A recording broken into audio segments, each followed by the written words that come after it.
Welcome everyone. The webinar will begin shortly and will be recorded. Connect with the Campaign for Grade Level Reading on social media. On Facebook, like the page Campaign for GLR. On Twitter, follow the account at Reading by Third. And on LinkedIn, subscribe to us at Campaign for GLR.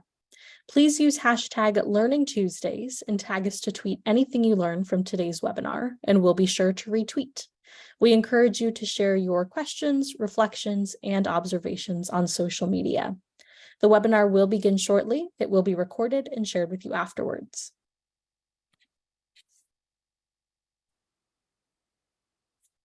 Okay, welcome again. My name is Sierra Sanchez, and I'll be behind the scenes helping to produce this conversation. I have just a few housekeeping details before we get started. First, we'd love for you to introduce yourself, so please use the chat box at the bottom of the screen to share your name, city or state, and your organization. Be sure when responding to select both panelists and attendees so that we all know who is here. All attendees are in listen-only mode, but we encourage you to post any questions you might have into the Q&A box, and we'll be dedicating some time towards the end of the conversation to respond to those questions. A link to the recording, as well as any slides, bios, and resources shared, will be sent in a follow-up email to all who registered. And finally, we'll be posting a brief on-screen evaluation during Q&A and highly encourage you to respond. This helps us with our commitment to continuous improvement. I'd also like to call your attention to our upcoming learning and engagement opportunities. On July 4th, we wish you a happy Independence Day, and CGLR won't be having any webinars. The following week, however, on July 11th, we'll have a session co-sponsored by the Albert Schenker Institute on how states are applying the science of reading. That will be held from 3 p.m. to 4:30. And we're excited to announce that we are in the midst of planning a very exciting GLR Week 2023 and ask you to please plan to join us from July 17th through the 21st. Here you can see full details about our excellent lineup during GLR Week, beginning with the first part of the week when we will feature a session where we express our gratitude to public television's contributions to CGLR, a session that will engage governors from both sides of the aisle in conversation, and a session with our partners at Aspen Institute and United Way Worldwide, plus the chance to view recent and important documentaries on early literacy together. In the second part of the week, we will look at artificial intelligence, what is working in our GLR communities, and global perspectives on academic recovery. It is going to be a very full week of learning and engagement, and we hope that you will join us for all or part of the events. We will post more information and registration links in the chat.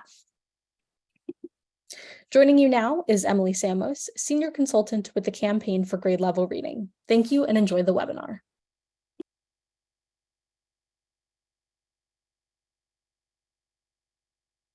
Thank you, Sierra, and hello, everybody, and thank you so much for joining us for today's GLR Learning Tuesday webinar titled Technology-Assisted Teaching and Learning, Continuing the Conversation. And so 2.5 years ago, in February of 2021, I had the pleasure of planning a session with 3 of our speakers today that was titled EdTech, How School Leaders Are Leveraging Technology to Accelerate Student Learning. In that session, we learned about 3 leading EdTech systems, including Dreambox, Book and Footsteps to Brilliance, and heard from their district partners about how they were successfully implementing the technology to enhance teaching and learning during an extremely trying time when schools were still closed or in some sort of hybrid setup.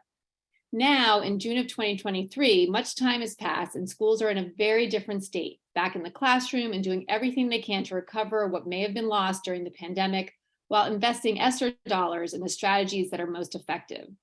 And so today we welcome back Jesse Woolley Wilson of Dreambox, Michael Lombardo of Book and Eugene Narciso of Footsteps to Brilliance to reflect on what they have learned about what it takes to implement their tools across districts, prepare educators to use the technologies, and ensure that all students have access.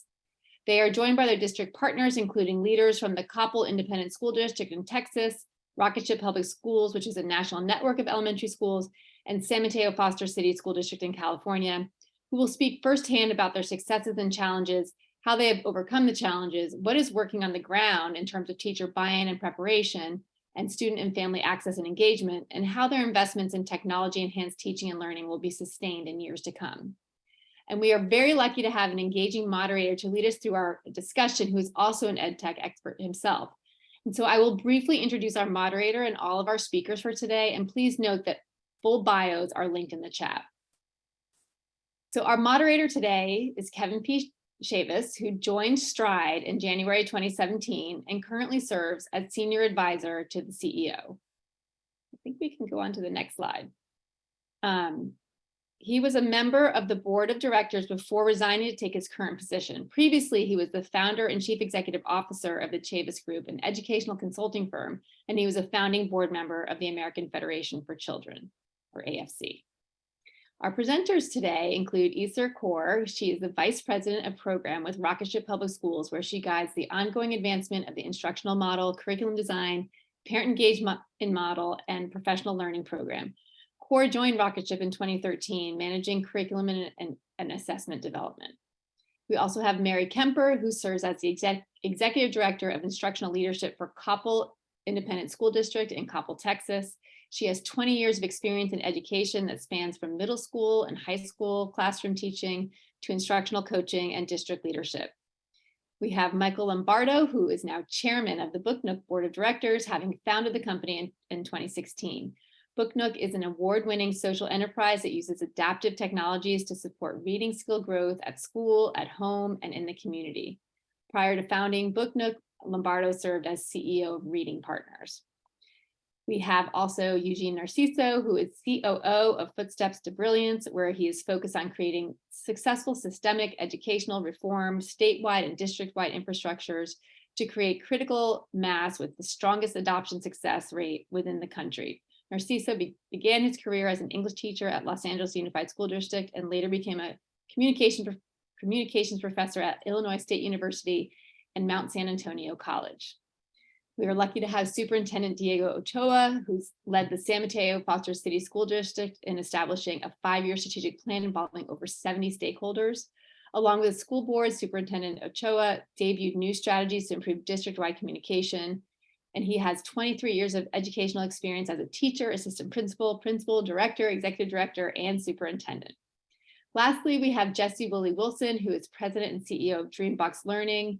And prior to joining Dreambox, she held executive positions leading EdTech companies, including Blackboard, Leapfrog, and Kaplan. Jessie supports the broader education community by serving on several boards, including Rosetta Stone, the Western Governors University Board of Trustees, and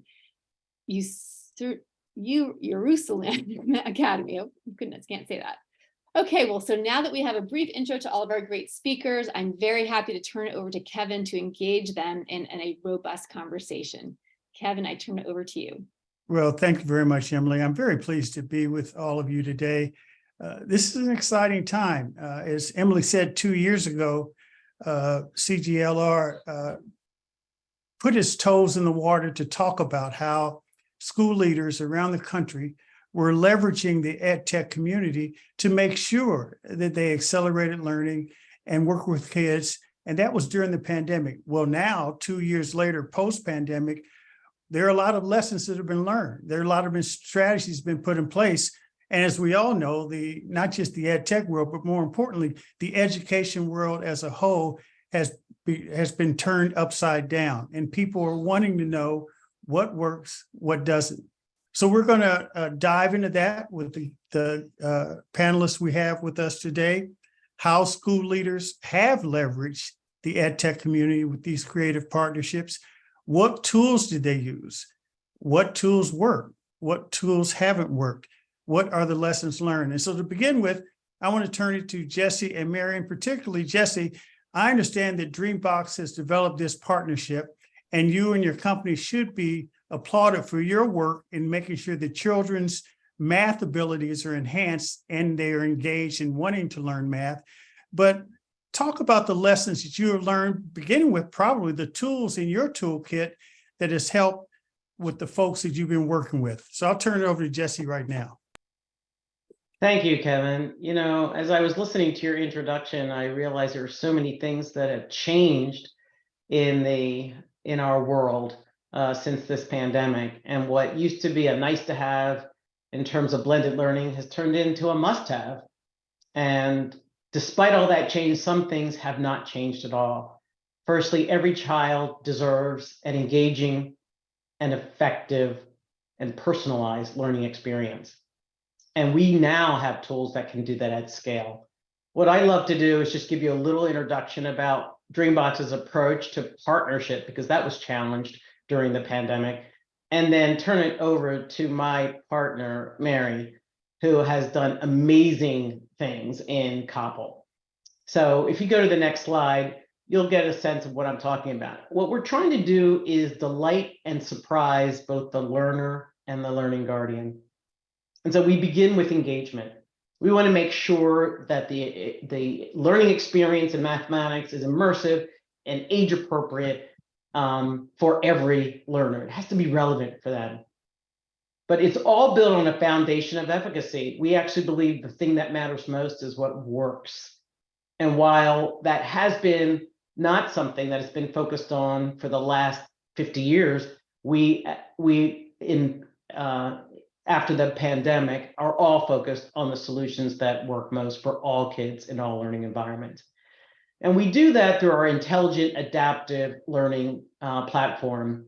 And essentially what this does is it allows us to get every child and keep every child in their proximal zone of development. We're able to do that at scale with this intelligent adaptive technology. It adapts real time, dynamically, not only pace and place, but pedagogically, so that every child gets the right lesson at the right moment at scale. And what we've been able to do with these virtual manipulatives is to cultivate a conceptual understanding of learning, the why behind the numbers. And we challenge students to come up with their own hypotheses and to experiment and to not fear failure. Because again, we want to develop competent learners. And so we try to say that getting a problem wrong is the first step to getting it right, because we want to understand how they're thinking, how they're solving problems, and make sure that we adapt the pedagogy and the experience to where they are. And finally, nothing would work if we didn't do it in close partnership with learning guardians. Could be parents, could be teachers, could be math specialists, could be district administrators. We want to make sure that we deliver actionable insights with the 50,000 data points per student per hour that we collect with every child, so that it's a complement to live instruction and never, ever, ever designed to be a replacement. So if we can give learning guardians like Mary an insight about what is happening in the learning lives of individual and groups of children, and we do that easily, they can modify their live instruction and make sure that they have a really great implementation district-wide. On the next slide, I'm not going to spend a lot more time. I'm going to buzz through these, but on the next slide, you'll see a little bit more of the learning environment that I mentioned, the conceptual understanding, finding structure and relationships, and procedural skills and fluency. So it's really all about math, and it's challenging, but it's engaging. And when it's engaging, students will persist through challenge toward proficiency. On the next slide, you'll see that what we've done over time is work really closely with learning guardians, classroom learning guardians, so that they can align what the students do, individual or groups of students do in the platform, so that it aligns with their core math curriculum. You can actually assign areas of content. You can assign problems so that the individual child or groups of children do exactly what you want. So we're putting the teacher in the driver's seat, and we're going along for the ride. You'll hear Mary talk more about how she deploys that at Koppel. On the next slide, you'll see what I mean by, at the end of the day, the only thing that matters is what works. And over the years, now over 10 years, we have subjected ourselves to the scrutiny of a lot of third-party evaluators. Harvard, SRI, Johns Hopkins. I mean, there are countless studies, and what we see consistently over the past more than a decade is nearly a 60% academic growth with just 1 hour on the platform. So at the end of the day, we don't want kids to spend a lot of time on technology just to spend time on technology. Our challenge at Dreambox is to figure out efficient ways to make sure that they can get an impactful, engaging, personalized learning experience that will free up more time for the live instruction You can never replace a teacher, the art of teaching. What we can do with technology is scale things to try to create more time and more opportunity for that art of teaching. So with that, I'd really love to turn it over to Mary and have her tell you a little bit about her experience at Koppel. Thank you, Jesse. I would like to start with repeating something that Jesse shared, and that is the value of the teacher in the classroom and the value of that instruction coming from the high quality educator. That is the most important. When looking for a technology tool, we look for something that can do, we need it to do something that we cannot do without it. We set these two goals and with the help of our Dreambox representatives, and they are for all of our students to complete at least 5 lessons a week.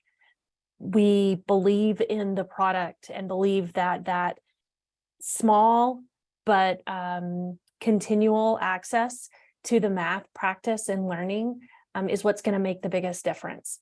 We want our educators to log into the system to monitor their student progress, and I'll talk more about that in a minute. As we look at the next slide, you'll see just some highlights from this year. We had over 90% of our rostered students log in and start completing lessons. We had students completing that goal of at least 5 lessons a week, and they grew an average of 1.5 years in 1 year. That's what's going to take, that's what's necessary to close the achievement gap, to recapture that lost learning, whatever you want to call it, but we need to accelerate in some cases, or in a lot of cases for our students.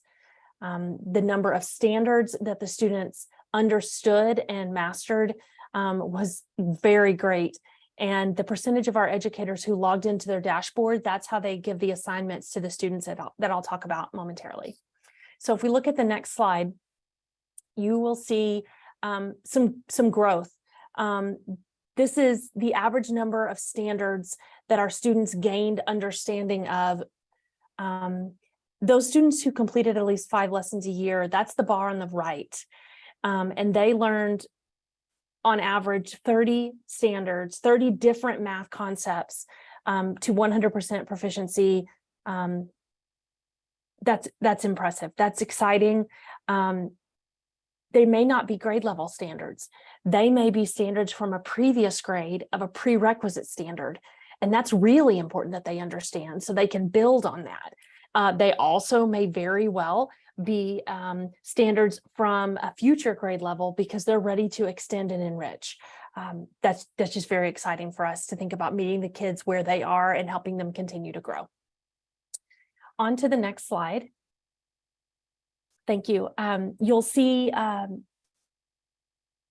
this repetitious graph shows an October in blue, then January in orange, and then April in green data set for each of our elementary campuses.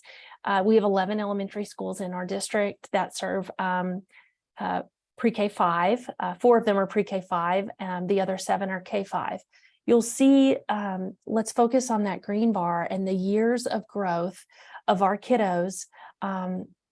It's just so impressive. You can see some of them gaining almost 2 years, and that's what's needed coming after the 2020 pandemic. You'll see that we'll have areas that our kiddos need to accelerate or learn more quickly than their cohort in order to catch up, so they are not forever behind. Let's keep going. And this is a screenshot. I'm sorry if it's too busy, but I want to show you that the 2 orange ovals are highlighting that I'm looking at. This is my data from my district. These are 4th grade students, and how they are doing on 4th grade standards. And the arrow is towards the bottom of the screen is pointing to a standard noted 4.2F. And I want to point out, when I look at this data, I'm concerned. Why are my 4th grade kids across my district only showing 7% achievement on this standard? So that led me as the district leader to ask questions. So if we look at the next slide, you'll see I scrolled up just a little bit, and you can look straight down the column from the orange arrow. And yeah, all of these campuses, these first 5 campuses on this list, they are all struggling in 4.2F. So now I'm going to go to the next slide, because that makes me wonder if my 4th graders are struggling on this standard. Now this slide, you'll see the top orange oval has a 5th grade indicator. That means I'm looking at how are my 5th graders in the district doing on this 4th grade standard. Wow. Not a lot better, but look at that data. I see Lakeside Elementary and Austin Elementary significantly higher levels of achievement than Denton Creek and Wilson Elementary on that standard. So as the instructional leader, that leads me to more questions about, well, I wonder how that content, when that content falls in my scope and sequence, how my educators are prepared to teach that content. Is the data from the classroom looking like? My point is, I want to say this is very informative, and I don't have to wait till the end of the year for state level test results to come in. I can look at this as often as I want to see what's going on, and provide a targeted specific professional learning so that my teachers and my students can be more successful. I just have a few slides left to share that help paint a picture of what math instruction looked like in my district.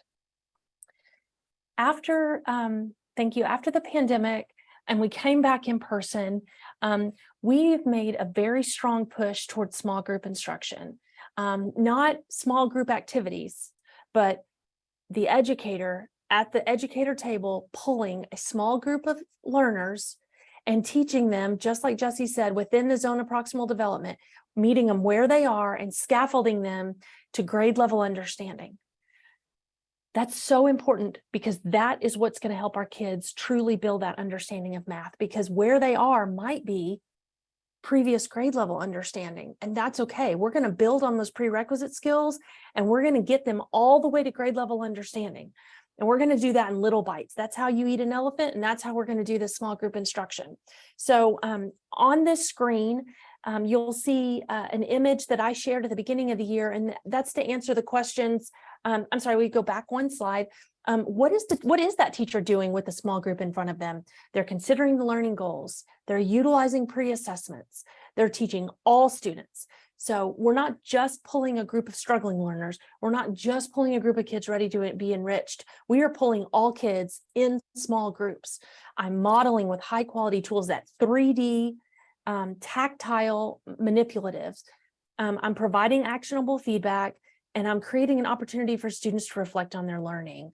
Now, the next slide, the big question that was asked of me when I launched this was, well, what are the students going to do when they're not with me? And I answered that like this. They will be collaborating with a small group of classmates or working independently to engage in a task.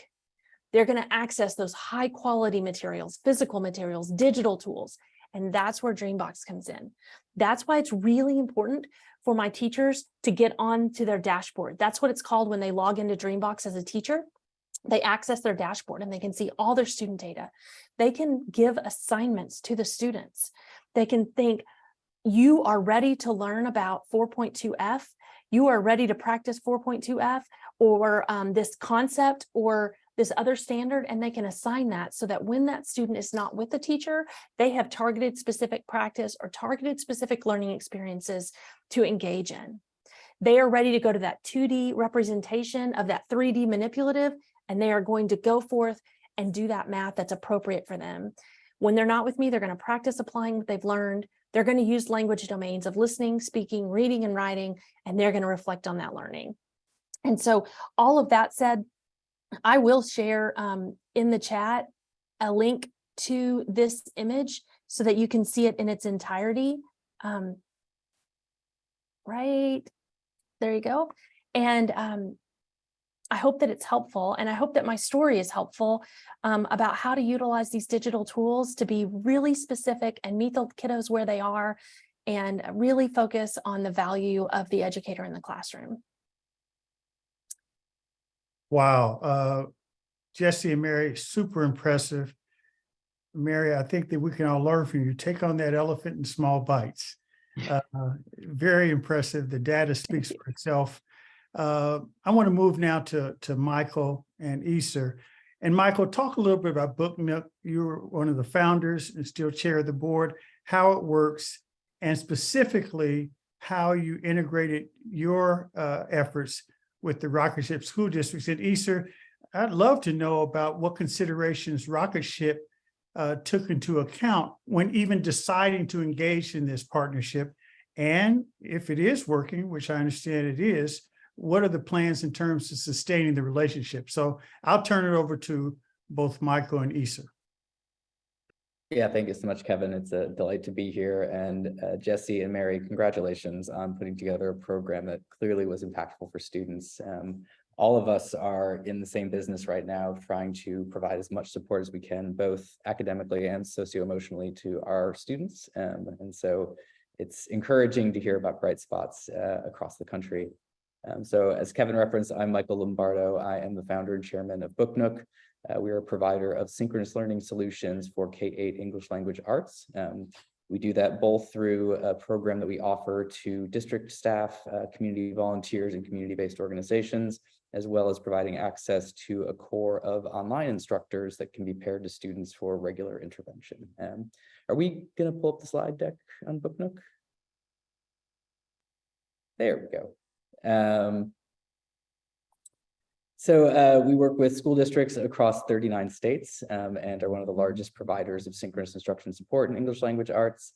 I'm joined today by Easter Core of Rocket Ship Public Schools, a high-performing charter network with presence in 5 states. Easter? I've got my talking points. Rocket Ship has been one of our partners since the very earliest days of Book Nook when we were first testing out whether or not this approach could work. And it's been a delight to work with them through all the challenges of the pandemic as well. The key things that differentiate Book Nook are not just the basis we have in the science of reading and rigorous pedagogy, but our emphasis on synchronous instruction. So there is no version of Book Nook that students do sitting by themselves with headphones on. They're always engaged in either small group learning with other students or with a caring adult. That adult is sometimes provided by the school district or our community-based partner, sometimes from our online tutoring core. But we really believe, both because of the mountain of research on high dosage and high impact tutoring and the importance of that human connection. And then, as I referenced, it's been really concerning to all of us to see the impact the pandemic has had on socio-emotional development for students, and having that caring relationship as part of their instructional journey is absolutely crucial. So I'll hand it over to Easter now, and she can share a little bit more about Rocket Ship. Thank you, Michael, and excited to share some of our partnership work with Book Nook. And as Michael mentioned, we are, if we could go to the next slide, Rocket Ship Public Schools is a national network of elementary schools with offerings of pre-K through 5th grade across 5 different states. We started in California and have since expanded most recently into Texas. We serve approximately 28,000 students, a large proportion of those students who are socioeconomically disadvantaged, and provide a high quality, rigorous instruction to all of our students across these different states. The 3 core pillars that I want to talk about, and Kevin, I know one of the questions you had asked is around what drove our partnership with Book Nook. Wanted to start with the 3 core pillars at Rocket Ship Public Schools. The first being personalized learning and instruction. So making sure that we're providing the right kid with the right instruction at the right time. Secondly, making sure that we're prioritizing family engagement and partnership. Jesse mentioned this as well, that families are the first and everlasting learning guardians of our kids, and making sure that we are incredibly attentive to that and championing that. And then making sure that we're providing ongoing professional learning to all of our staff members, our teachers, our tutors, our operations specialists, all work to ensure that our students and communities are thriving. And so as we were thinking about partnering with Book Nook, these principles or core pillars were incredibly important to us. And if we could go to the next slide, we had 6 schools that participated in our Book Nook partnership. And in talking with Michael, one of the things that they prioritize is making sure that students are getting the personalized learning aspect of instruction. So it's not just kids on a program reading independently, it is strategic intervention. So right student, right level, and right intervention, and students having the opportunity to interface with that tutor to get that quick corrective instruction, and thereby allowing students to really kind of rapidly improve their reading rate. So like I mentioned, we had 6 of our California schools participating: Rocketship Futuro, Rocketship Los Sueños, Brilliant Minds, Redwood City, Rocketship Delta, and Rocketship Discovery Prep. And in working with Book Nook, our students met with their tutor approximately 3 times a week, Monday through Friday, physically with their tutor. The session duration was approximately 30 minutes, give or take, and this lasted for approximately 3 months. And Michael will talk a little bit later on around the impact on student reading levels. And also just mention that students were assigned at random within these different campuses. So some students received the Book Nook tutoring while others did not, and we saw some pretty significant improvement in student reading outcomes as a result of this partnership. Yeah, thanks, Isar. We'll dive into the data. As Isar referenced, for the purpose of trying to do more rigorous research, Rocketship was kind enough to agree to allow us to do random assignment between a treatment and control group. The data we're going to share with you on the next slide does not include a comparison group. This is just our initial assessment of the students who participated in the intervention. And these are data that are tracked by the Book Nook app. So because all the instruction is done synchronously, every student is generating data that we can analyze to look at their mastery of specific state content standards, their level of textual understanding, their vocabulary, and that enables us to track their reading development synchronously. And we, for the purpose of research, will typically also gather what we call administrative data from school systems, or CMOs, which mean they're regularly administered formative reading assessments, which typically are administered, between 2 and 4 times per year. Whereas the Book Nook data that you see on the screen, that's gathered every time students conduct a session, which in this program, as Isa referenced, was 3 times a week. We disaggregate between dosage, and I think one of the first takeaways and one of the challenges that we and Rocketship and every tutoring program deal with is student attendance. So really, in the world of high impact tutoring, more is more. And there's a pretty strong correlation across the literature showing that students who receive a significant number of tutoring sessions tend to show more academic benefits than students who receive fewer sessions. There is an interesting artifact in the research as you begin to get beyond a certain level of dosage. You see some diminishing marginal returns, but generally speaking, we consider high usage students to be those that had at least 20 tutoring sessions that were completed with a live tutor and adult. And our target dosage is usually around 30 sessions per student. We think that's where we kind of see the most academic benefit relative to the number of sessions delivered. And so this is an analysis of reading level growth. Our system is able to track where students are, assigning them to what are called Fountas and Pinnell levels. We're actually in the process now of upgrading to Lexiles, for those of you that know Lexiles. But basically, it's a way of categorizing students' ability to independently read text based on the vocabulary, the syntactic complexity, and also the subject matter covered. And you'll see that it looks like for some reason the 3rd and 4th graders didn't do as well. There are a lot fewer reading levels as students advance in their grade levels. So if you look at kindergarten and 1st grade students, there are 6 or 7 levels that they can go through, whereas 4th grade students, there's only 3. And so moving up 1 level in 4th grade is the equivalent of about a third of a school year. Whereas it isn't quite as much of a jump for a 1st grader.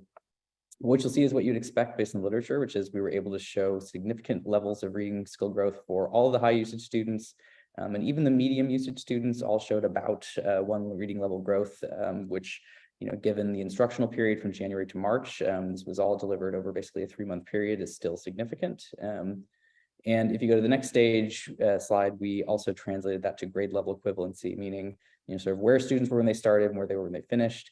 Rocket Ship, because they are a high-performing school, had what I would describe, compared to many of our other partner districts, students who were fairly close to benchmark when they began the program.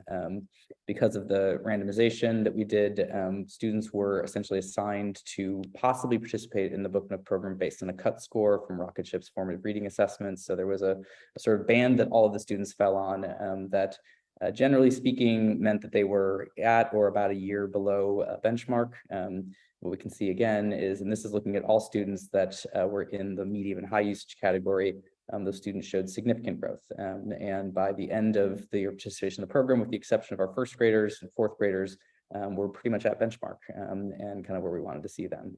So really, really encouraging data.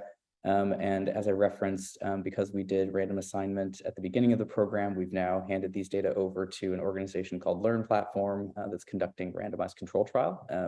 Easter and I are keeping our fingers crossed. Whenever you do randomization, it's always a little scary, but based on what we've seen in the raw data, we think there is a very good chance that we'll see a statistically significant and positive effect, as we have with previous quasi-experimental design studies that we've done at Book Nook. And so we hope we'll be publishing the results of this and going for what works clearinghouse if we're able to see a large enough effect size. So we're excited and encouraged. And one of the things that we at Book Nook do, and Jesse referenced this for Dreambox as well, is not just be a provider of programming, but also try to generate research that other practitioners can take and use as they think about what works. Easter and I, as we were preparing for this, thought we also could share a few of the challenges that we encountered as you practitioners are thinking about implementation. So Easter, I'll hand it over to you on that one. Yeah, I think you briefly mentioned this around attendance because it's related to consistency. And so making sure that we had strong student attendance and participation, and that our tutors were also regularly showing up, so students are interfacing with the same tutor. Super important, especially related to error analysis, misconceptions, building rapport with the student.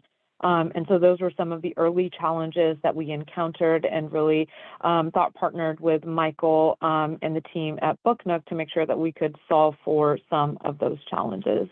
The other one, and I think, so far the presenters have all talked about this, this is a complement to instruction with our teachers and our tutors, because we know that there is really no substitute for the complexity and dynamic nature of error analysis and strategic intervention. And so while the technology is certainly additive and helpful, it does not supplant the need for the interface and connection with a teacher, with a tutor who can support student instructional needs at the right moment, at the right time, with the right instructional needs.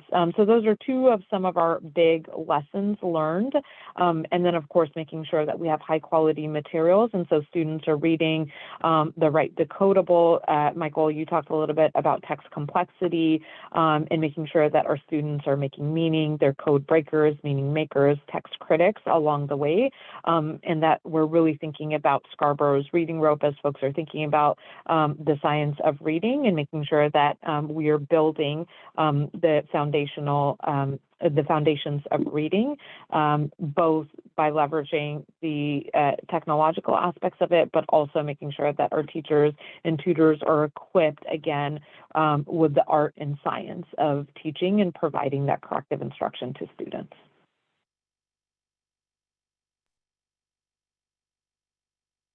Okay, thank you all very much, Easter and Michael. I tell you what, I'm struck by the fact that, Easter, in terms of your work at Rocket Ship is one of those systems that where kids are doing pretty well, particularly compared to some of the challenges other school districts are facing, and yet you would not sit pat. You decided to see how you could even do better. I mean, that's an important recognition there. That while many of us, work in school districts where there are kids who are significantly behind, one of the messages that I'm hearing and lessons learned from your relationship with Book Nook is it doesn't matter where the kids are, you can always work to help them do better and be better academically. So that is huge. I'm also struck by the fact hearing the first two partnerships, and we've got one more we're going to feature, that there's an opportunity for you who are working in school systems to figure out what your strategy should be, and to have these success stories in front of you, as Emily has mentioned. Don't hold back the questions, because there's a lot that people can share and a lot that you can learn. So with that in mind, I'm going to turn it over to Superintendent Ochoa and Eugene, and to the superintendent. I would like you to weigh in, similar to some of the other school system leaders, where they talked about their strategy and some of the considerations they took into account before engaging with the partnership with the EdTech leadership that you chose. And Eugene, the work you are doing with Footsteps to Brilliance, talk about how your overall approach and strategy merge in a meaningful and sustainable way with the school district and Superintendent Ochoa. So I'll turn it over to the two of you, and I'm looking forward to hearing your presentation as well. Kevin, we are so excited to be here today. And one of the reasons why is because the work that the Campaign for Grade Level Reading does completely aligns to what we're going to talk about today. Research has confirmed for many decades now that the greatest return on investment is early learning. I think we spend sometimes a lot of our careers trying to put Band-Aid to high school dropout, intervention, special ed misclassification, when really, if we could look at the root of the problem, what was it that we needed to do to pull the trajectory back to begin with? Maybe that's a pathway to really solve this problem once and for all. And as we think about post-COVID, there's a lot of consideration that we could really put in place to get that scaling in. So that being said, next slide, please. I want to just kind of talk about our model innovation cities. My partner and I, when we were looking at how do we solve this issue of early learning, we wanted to do something that was really transformative. And so we had a goal to say, what if we could help superintendents create what we call model innovation cities with two goals? The first is to get kindergarten readiness right where we wanted it, so that when kids entered school, they were ready to learn. And then the second goal was, if we can get kids reading proficiently by third grade, how would that change our society? What would be the lifelong impacts to the school to prison pipeline, the economic feasibility of revitalization strategies in urban areas? And so we really said that by focusing on early learning, we can get to those goals. Here's what the Model Innovation City is in a nutshell. It's a citywide literacy initiative that uses something that we've invented. It's a geofence technology that really wraps around the entire city. And any child, and I mean it, any child, even if they're not enrolled in the school system yet, birth through third grade, would be part of a 100% equity model, that any person that's within that geofence could be a part of it. And then we invented a device agnostic platform that allows us to, on any parent's mobile device, send early learning materials to help with that kindergarten readiness and third grade reading proficiency. And so that's the big thesis. It enables us to really get a collective impact model. So we're working with faith-based organizations, the police department, Head Start, even abuelas who are taking care of their kids. And really, we do it both in English and in Spanish to really enforce that idea of creating equity. And so one of our model innovation cities, and I'm proud to say, is Superintendent Ochoa. And I got to brag about him for just a moment, because Superintendent Ochoa is truly one of the most innovative superintendents I've ever met. In fact, California and national organizations are looking to him to figure out, what is it that you're doing? how can we replicate what you're doing? How can we scale what you're doing into our areas? And so there's a lot of people seeing San Mateo Foster as a beacon for innovation. And today it's my privilege to really introduce him to you. And he'll talk to you about how he created a unique system for parental engagement. I think superintendents are always looking for that. So Superintendent Ochoa, I give the floor to you. Eugene, thank you. I'm definitely honored to be with everybody today. Just a little bit about San Mateo Foster City. We serve 11,000 students in one of the richest counties in the United States. And we operate 22 school campuses. And having worked in public schools in California my entire career, almost always in school districts that serve predominantly low-income students, and arriving to San Mateo a little bit over 2 years ago, and seeing the tremendous achievement gap that existed here at that time, and wanting to do something to change that, wanting to put the pieces in place that would allow us to close the achievement gap. And I believe we're on the path to doing that. Our data certainly suggests that. And what you have in front of you now is our two visuals related to our strategic plan.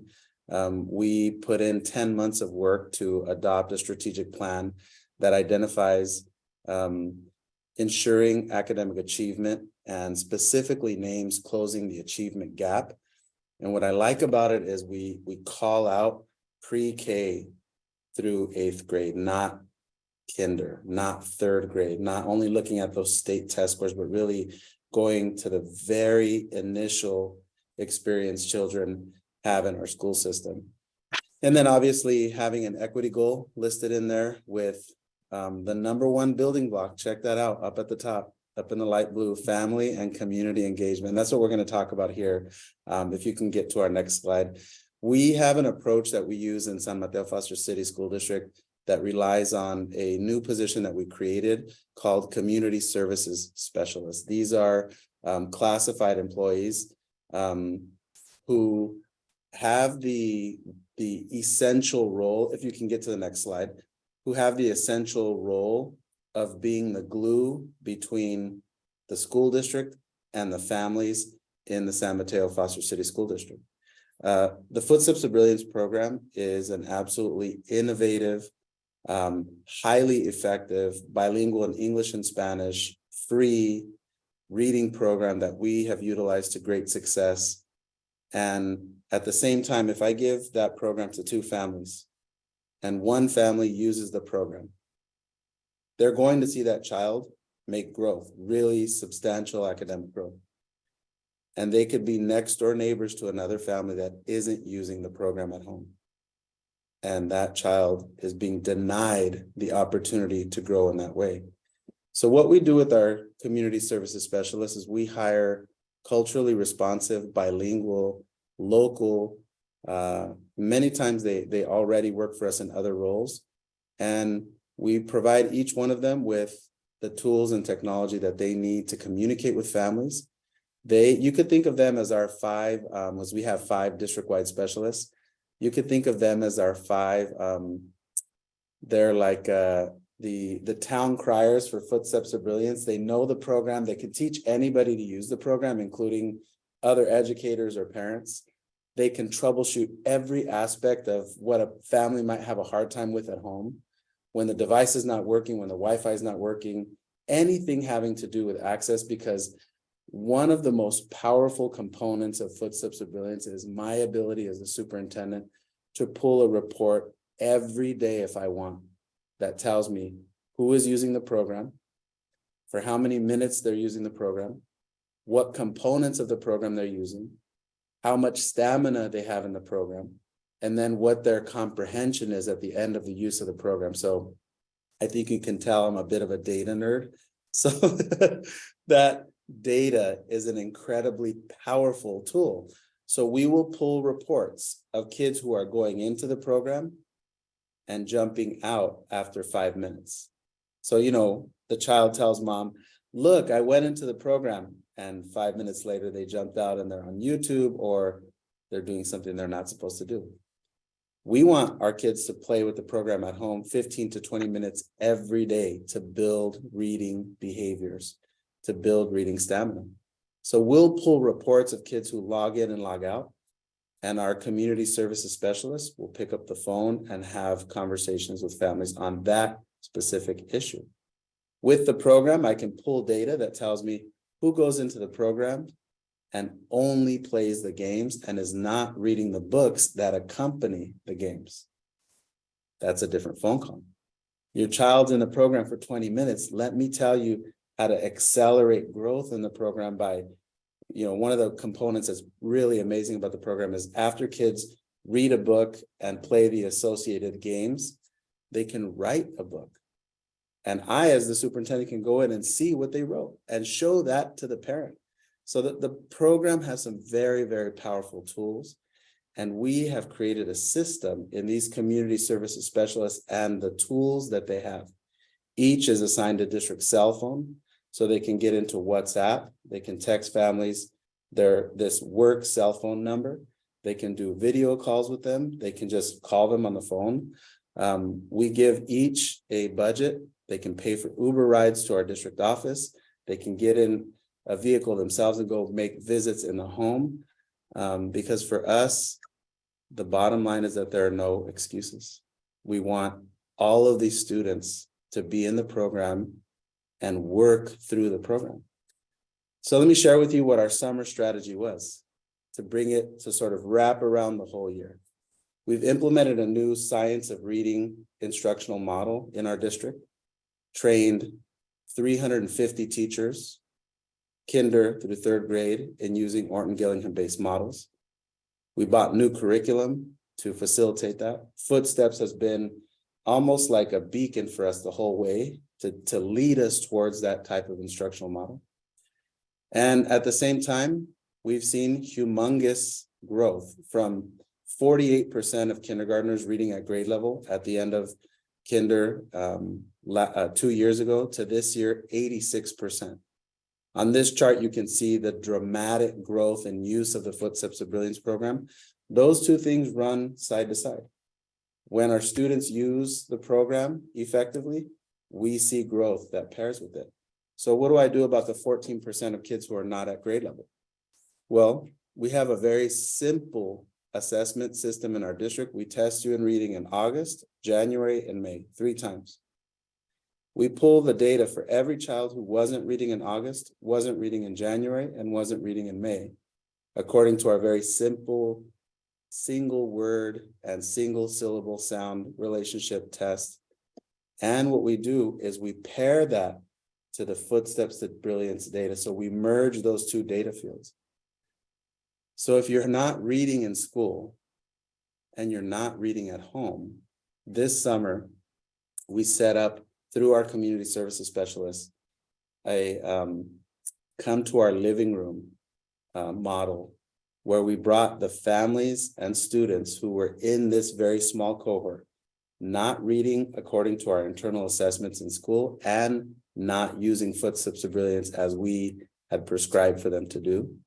And we bring those families in, and one district administrator, I pulled 25 different district administrators and assigned each one to meet with an individual family for a half an hour to show them the program, to promote the program, and build that knowledge base and that connection with the families. And our community services specialists coordinated the entire thing. So what we're seeing across our system is dramatic. And now I'm tracking these kids' data in the summer, and we're seeing dramatic use. It's all a part of this system that we've created that takes advantage of the very innovative technology built into Footsteps of Brilliance, along with our structure of connecting with families and moving the ball forward. And we think it's a really powerful way for us to get kids to reading in third grade and get beyond this achievement gap that has been challenging us for years.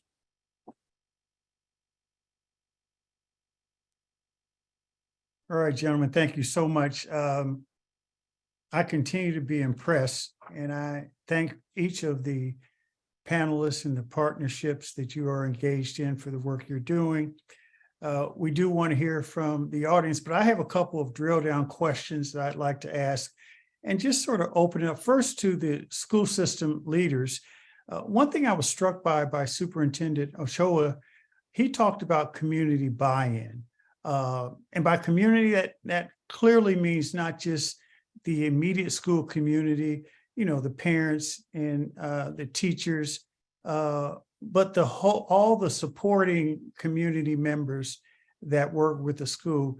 I'd like for the district leaders, the school leaders, folks from Rocket Ship, a couple to talk about the importance of buy-in when you engage in these kind of partnerships.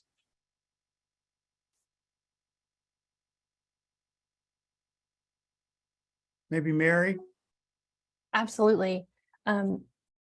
We obviously strive for as much engagement, community engagement as possible. It's one of our 4 core values in our district. And we do this in a wide variety of formats. One of my favorites is at a local coffee shop where our intervention services department invites parents and guardians of students who receive special education services to come and have coffee. And then they connect them with other families. And they are there in a casual yet full attention, if that makes sense. They have their full attention to one another and to the district administrators and leaders, and they're there to just answer questions that come up, just talk, just make connections. The purpose and one of the benefits is how much we value our community and our parents and guardians, and that they play a pivotal role, and we're on their team. Yeah, and that makes a big difference. Mhm. Easter, you want to weigh in on that? Yeah, I think there were a couple of things that we were considering. The first is, how receptive is the partner organization to feedback? Because what might work for one organization, one school district may or may not work for us. And so just having that open communication and collaboration with Michael and his team was really important to us. We did site visits on the ground, and so really being able to see and feel the experiences of our students, our families, our staff members was really important, and being able to surface up those key questions, concerns, and open for iterations was really, really important to us. And then, of course, making sure that the product is working for our kids and for our families, right? And so this is, I think the power of the tutors that were deployed. They also received professional learning. They were deeply integrated into our community. And so it wasn't this random thing that we were doing on the periphery. It was very much a part of and beginning to bake it into how we were approaching instruction, both at tier 1, tier 2 intervention instruction, and how it was supplementary to all of the work that we were doing that's core to our model. What's interesting, Easter, when I heard you speak, you touched on something that I wanted to ask Jesse and Eugene about, and that is, from the EdTech provider point of view, how do you avoid the trap of a cookie cutter approach when you try to engage school districts? Because all school districts have unique needs, and yet you have a service that works. How do you make sure you make it as personalized as possible for the district you're working with? So Kevin, from Footsteps Brilliance's perspective, when we launch a model innovation city, we have templates in place that have worked with award-winning superintendents like Superintendent Ochoa. But what we do is we localize it. And so you might have a district like in Napa where they have a logo that's specific to Napa, same in Florida where it's Osceola Reeds. And so what we try to do is we use the local feel of what's going on. And then we understand too that when we engage with the stakeholders, each community is very different, but we have these templates that allow us to scale, and then we localize. So in some cases, we're working with like the police department or the fire department, and they all rally around this idea to support literacy. And in some communities, maybe it's the faith-based organizations, but it's these templates that we have in place that we can activate. Yeah, that makes a lot of sense. Jesse, I want to get your thoughts, particularly since, you're leading with the math challenge. I mean, that's what you do. And for a lot of people, they sort of like push back instantly because it is such a tough thing. But how do you make sure that you're engaging, your partners in the unique way needed to get them and their students where they need to be? I love that you captured the anxiety around math. One of the things we try to do is we just try to keep it real and keep it human. And we literally ask people to share. We ask district administrators to share what their early memories are around math. You get amazing stories, and you get empathetic stories, and you understand the challenges that they experienced 20 years ago, 30 years ago, 40 years ago, and how little they've changed today. The other thing you learn is that when learning guardians get up in a classroom and they ask students about math, students are smart. And students understand and they sense when learning guardians themselves have anxiety about math. So what we do is we say what we believe, which is that the best blended learning solutions are complements to live instruction. We want our solution to be as essential to success as the live teacher. And we want the solution to do what technology does best so that it can carve out more time for what the live learning guardian does best.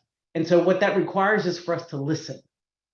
We ask them what their problems are, because the answer isn't technology. The answer is the relationship between the learning guardian and the technology. So we ask what their problems are.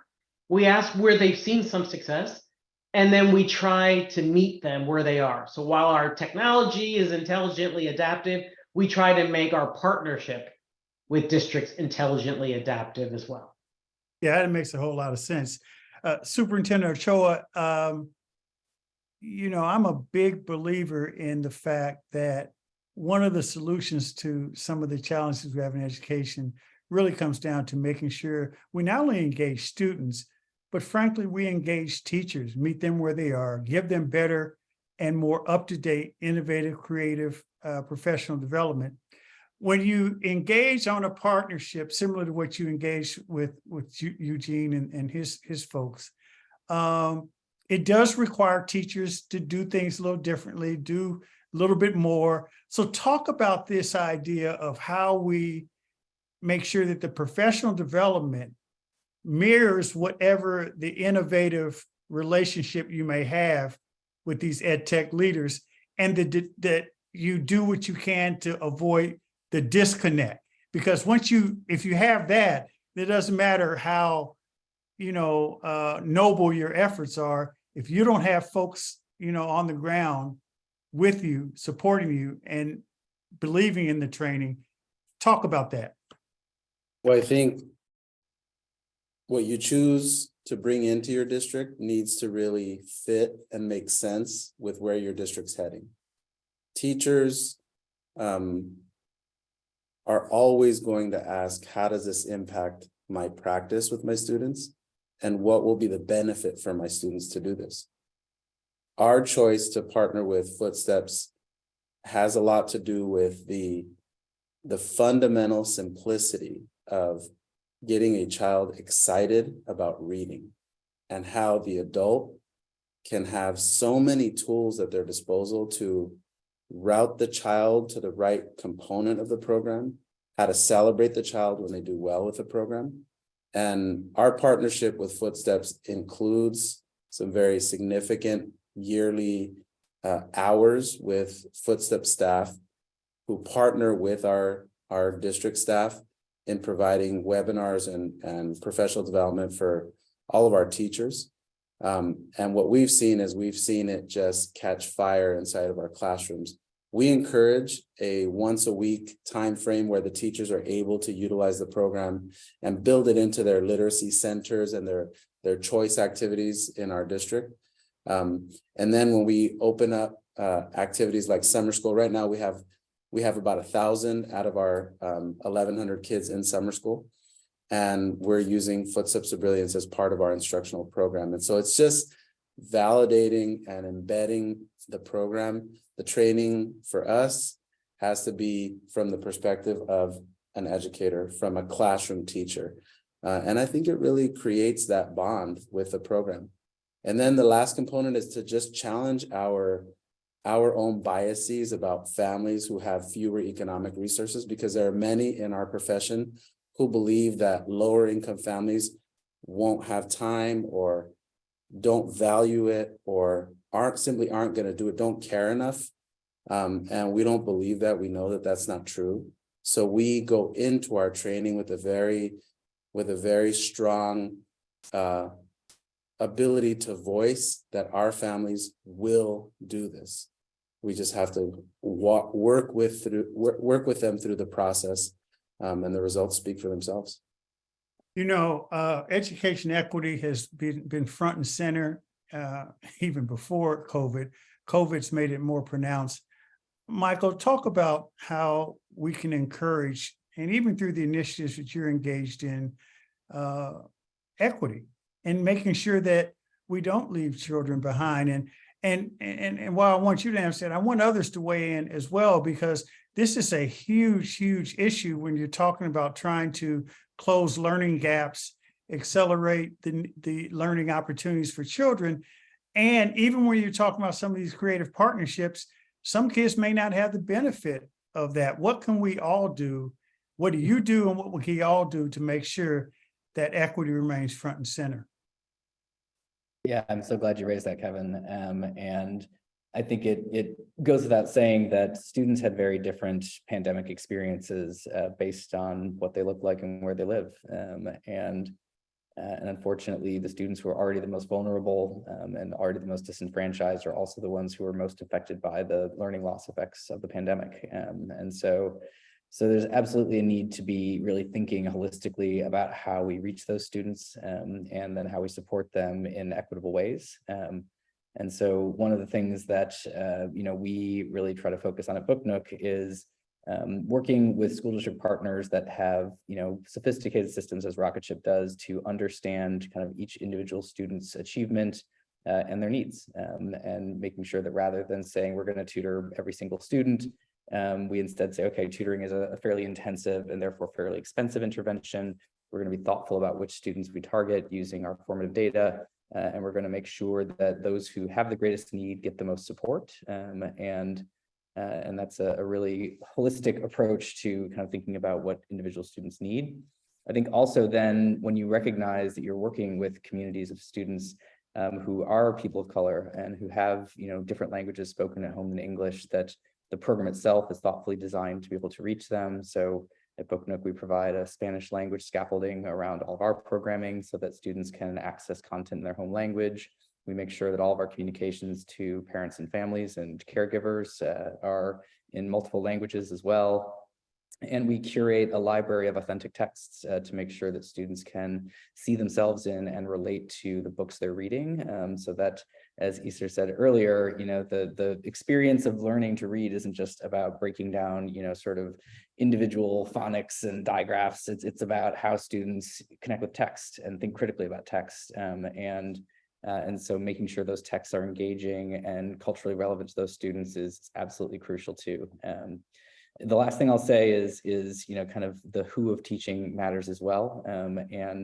The movement of tutoring from the kind of commercial space where tutoring was something students would get if their family could afford to pay for it, to now being something that schools are providing, creates this really interesting disconnect between the workforce that provides those tutors. And if the previous world was largely serving privileged families who look like me, The tutors also tend to look like me.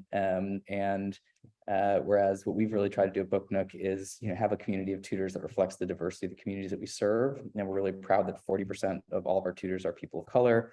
A third of them speak a language other than English. And so just really being thoughtful about the community you're creating that is providing the support to students. Yeah, that makes a lot of sense. Since Jesse and Eugene, I'm gonna put you both on the spot because I've heard you both talk about this issue. So I'm not going to let you get away without sharing your thoughts. Jesse? Yeah, well, I will tell you that there are a lot of people on this webinar and on the screen here who have been working to try to democratize learning opportunity. There are a lot of people in our community who believe that talent exists everywhere, but opportunity does not. And there are a lot of people who don't even like to use the word learning loss. They like to use the term opportunity to learn loss. And I feel like the pandemic has shown a light on a lot of learning struggle that's been evident in less advantaged communities for generations. And while it's timely to be talking about the opportunity loss of learning, it's not new to underserved communities. And so while it might be a little frustrating that we've been screaming from the hills that there's talent everywhere, we have to figure out a way to unlock it and unleash it and make sure that every child knows how special they are.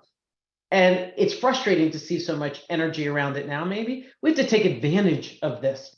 We have to step into this because all kids are struggling now. The advantaged, the less advantaged, the white, the black, the girls, the boys, everyone's struggling now. Adults are struggling too. So this is our moment to take advantage of crisis and create more opportunity for all communities. So honestly, I feel like we're in education, but we're really in the business of changing beliefs. And if you believe that every child has the potential to grow and to learn, and you believe that there's talent everywhere, then you will lean into this and you'll figure out ways to leverage learning solutions like the ones you learned today to unlock learning potential in every child, regardless of the language they speak, regardless of what they look like, regardless of what zip code they were born into. So I'm frustrated a little bit because this isn't new to less advantaged communities, but I am more determined than ever to take advantage of this momentum, to partner with people like Mary to make sure that we make them as great as they can be by supporting them with personalized, effective, and engaging technologies.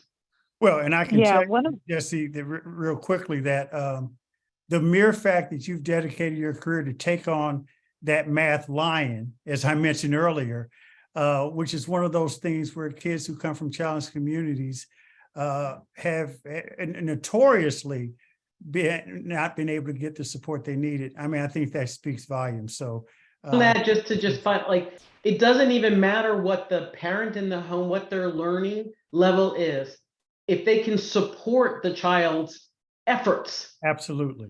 We're going to make progress, and we're going to make generational progress when we do that. We have to welcome all learning guardians to the table, regardless of what diplomas are on the wall. Yeah, absolutely. And I know that I had asked Eugene, but someone else chimed in. You got somebody else fired up. So yeah, no, this is very kind of near and dear to my heart. One of my favorite quotes by Stephen Jay Gould is, "I am somehow less interested in the weight and convolutions of Einstein's brain than in the near certainty that people of equal or greater talent have lived and died in cotton fields and sweatshops." And I think often about that quote because my parents immigrated from India, and I just had the great fortune of then going on to Harvard and Stanford, but like that in and of itself is problematic, that I was just lucky somehow to have ended up there, even though a lot of my formative schooling experiences were not great. And so I think, you know, when we think about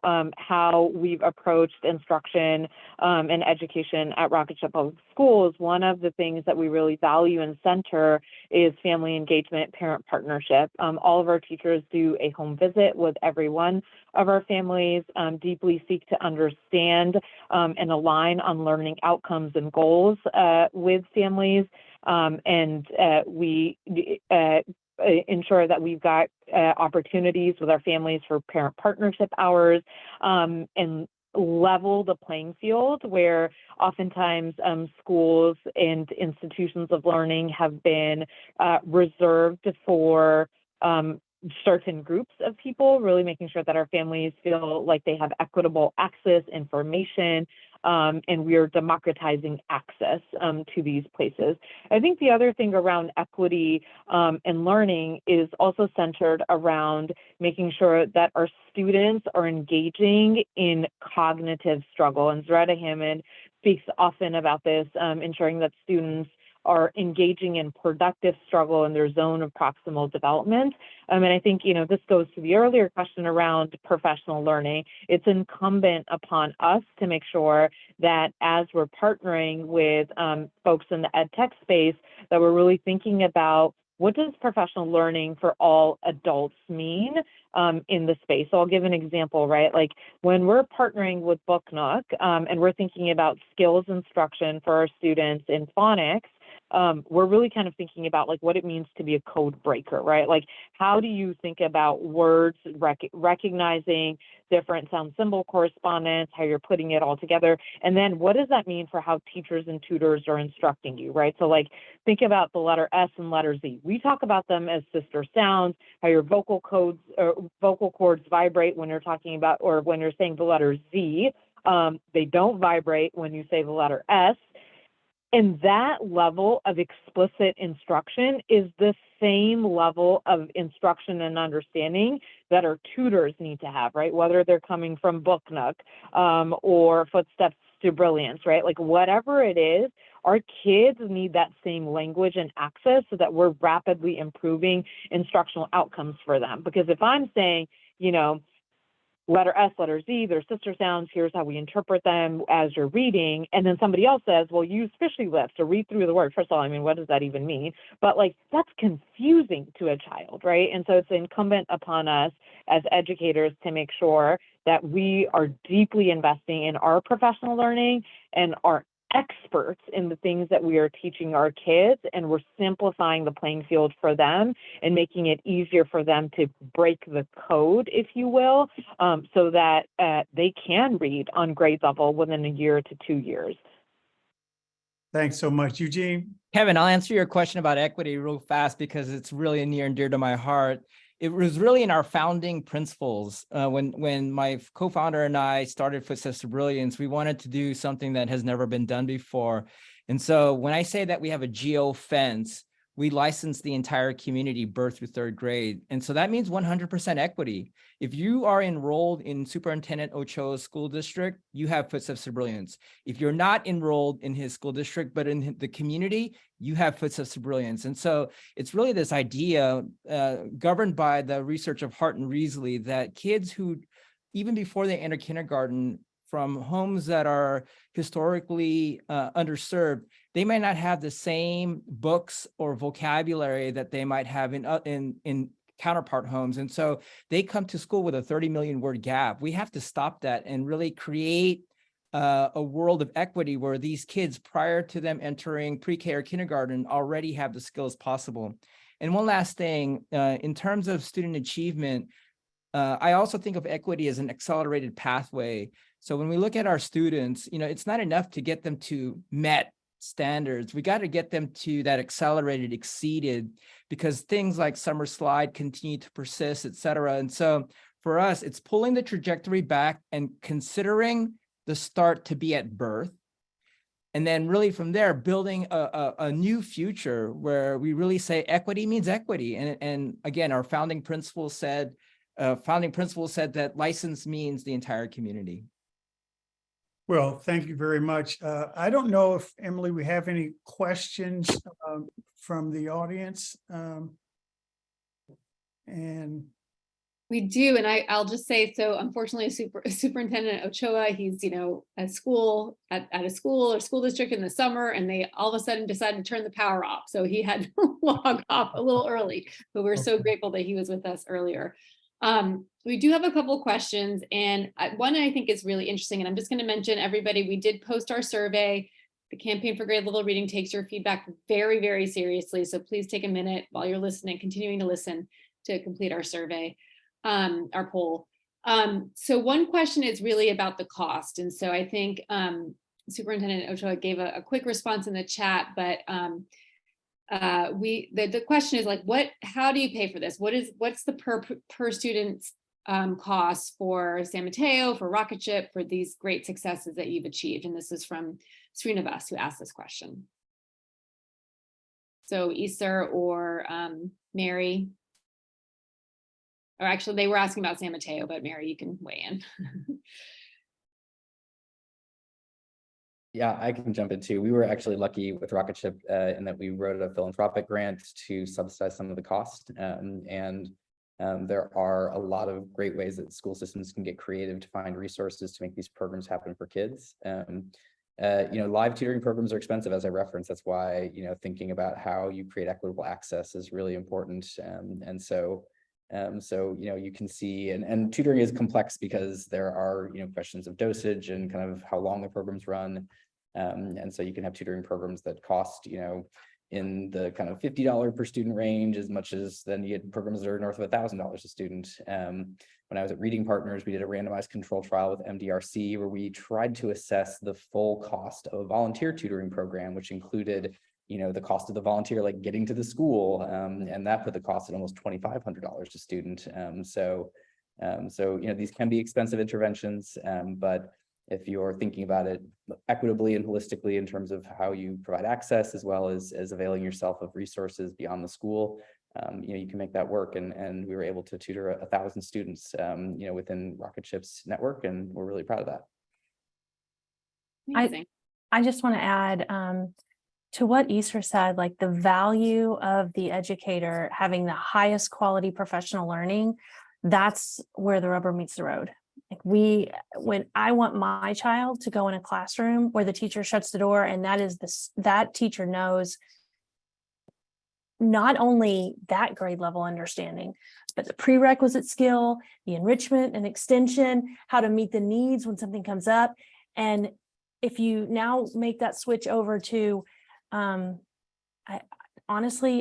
just can't live in a world right now where I give a kid a static resource that has the grade level that they're enrolled in on the cover and say, this is what you're going to learn. I don't know what they're missing from before, what they're ready for after, what other ways they need to experience it.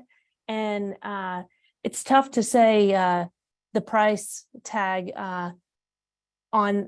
it's tough to say how much value that is, but I'll tell you, they have access to whatever they need, whenever they need it, for as long as they need it, 24 hours a day. That's pretty valuable in terms of access to a program. And to speak to the question, I'll keep this brief, on what if the parents were not strong or successful educationally, or didn't believe they were successful educationally.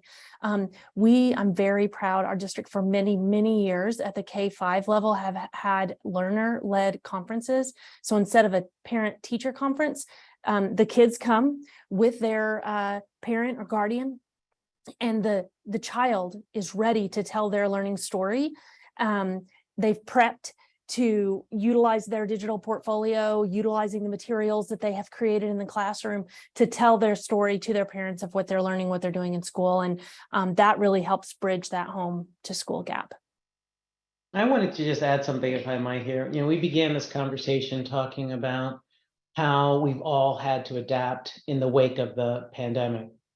And vendors have had to adapt too, partners have had to adapt too. And when I think about some of the blended learning solutions that work with really advanced teacher resources, with really well-funded programs, where people have a really high comfort level with data, and they have the systems to collect it, to analyze it, to act on it, that's terrific.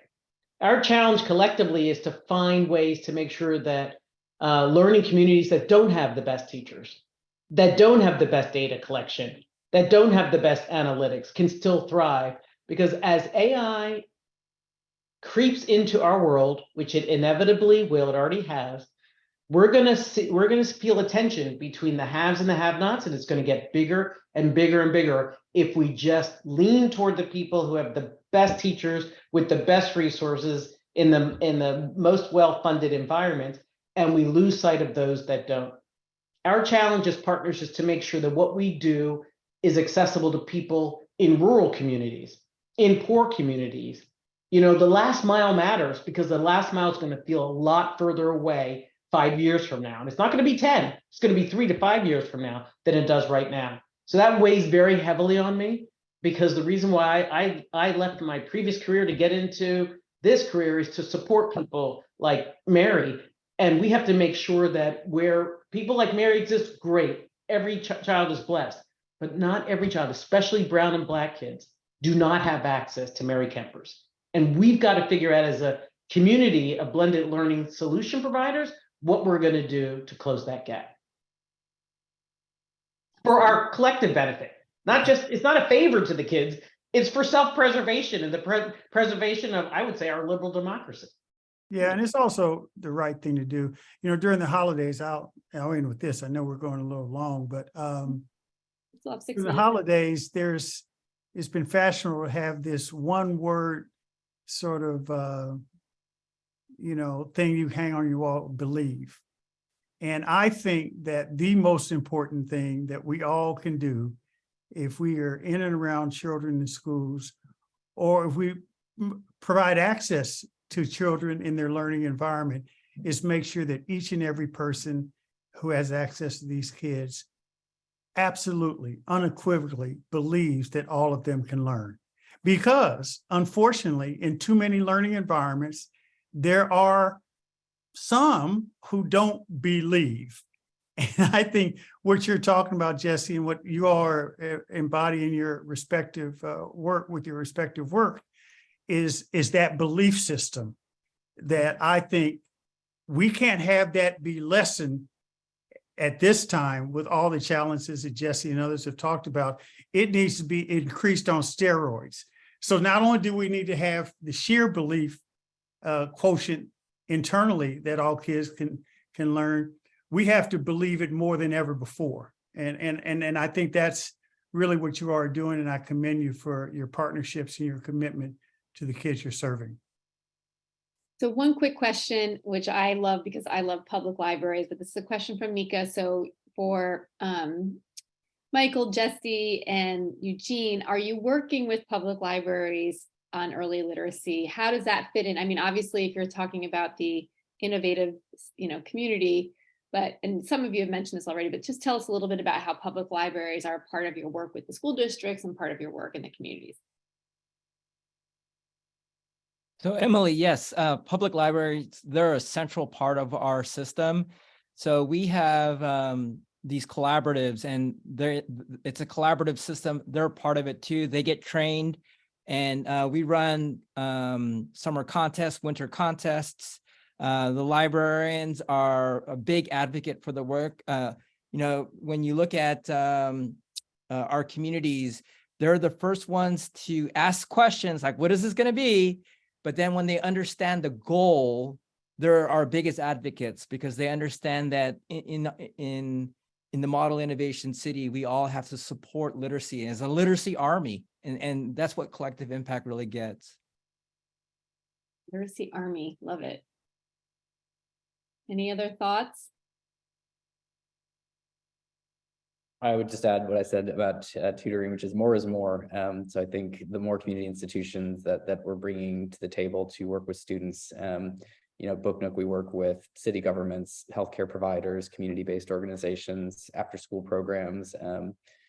Schools are obviously a really critical avenue to reach students who need additional support, but students only go to school for 7-8 hours a day, and only for 10 months out of the year. And so thinking about those other kind of avenues where we can reach them is absolutely crucial.